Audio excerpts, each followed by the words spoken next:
안녕하십니까. 저는 중앙대학교 병원 정신건강의학과 그리고 중앙대학교 휴먼 IT 앤 리서치 센터에서 센터장으로 일하고 있는 한덕현입니다. 만나 뵙게 돼서 반갑습니다.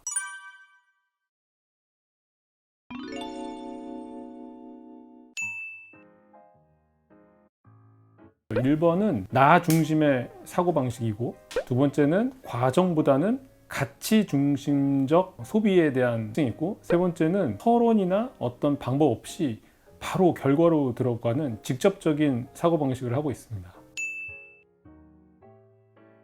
이 밀접하다, 멀다 얘기할 수 없는 정도로 기성세대가 가지고 있는 현실 세계와 가상 세계의 구분 거리가 있다면, 지금 Z세대는 현실 세계와 가상 세계가 거의 동일한 가치를 가지고 있습니다.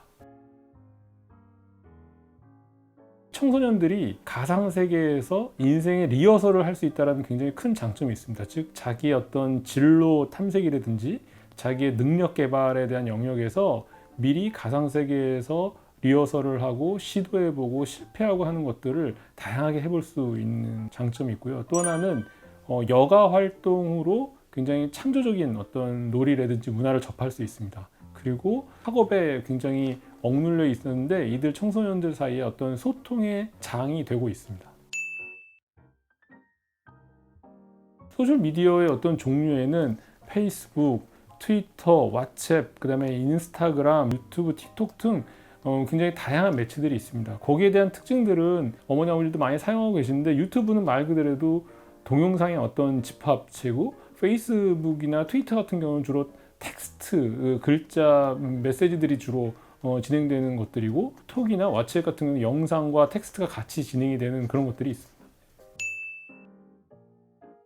이 SNS만큼 청소년들이 많이 사용하고 있는 것 중에 하나가 사실은 모바일이나 PC를 통해서 많이 하고 있는 게 사실은 게임인데, 게임의 종류는 사실은 그 장르만 나눠도 수십 가지인데, 어머니 아버들이 한 번이라도 들어봤던 어떤 게임 같은 것들은 크게 몇 가지 이제 장르로 나눌 수 있는데, 그 롤 플레잉 게임이라고 해서 계속 이제 뭐 리니지라든지 유명한 게임들이 속해 있는 RPG 롤 플레잉 게임이 있고, 그 다음에 액션 게임, 그리고 위닝 11 이런 축구 게임, 뭐 야구 게임 같은 스포츠 게임이 있고, 그 다음에 예전에 유명했던 뭐 스타크래프트 같은 거, 요즘 유행하는 롤이라든지 하는 그 전략 게임이 있습니다. 그리고 시뮬레이션 게임은 전에 우리가 키오스크에 했던 막 이런 비행기 타고 자동차 조절하고 하는 것들이 있는데, 그게 이제 PC에서도 가동이 되는 거고요. 그 다음에 뭐 애니팡이라든지 우리가 스마트폰에서 가볍게 할 수 있는 캐주얼 게임, 웹 게임 등이 있습니다. 이들의 특징은, 그 롤플레잉 게임은 어떤 하나의 캐릭터를 자기가 만나서 이렇게 조절할 수 있는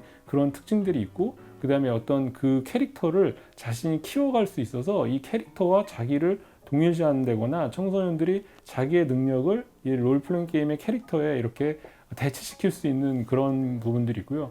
스포츠는 말 그대로 정말 스포츠가 게임으로 되어 있어서 내가 그 유명한 선수들을 조절해 볼 수 있고, 그 선수들을 사고 파는 트레이드까지도 이제 할 수 있는데, 실질적인 돈이 개입되는 건 아닙니다. 그 게임 안에서 그 능력치에 따라서 이제 조절되는 것들이고, 아까 말씀드렸던 캐주얼 게임 같은 경우는 어머니들도 많이 하셨던 I Love Coffee 같은 그런 게임들이 캐주얼 게임, 롤플레잉 게임의 중간에 사실 들어가는 게임들이고, 전략 게임은 요즘 가장 많이 유행되고 있는 롤이라든지 스타크래프트든지 그런 것들이 들어갈 수 있습니다.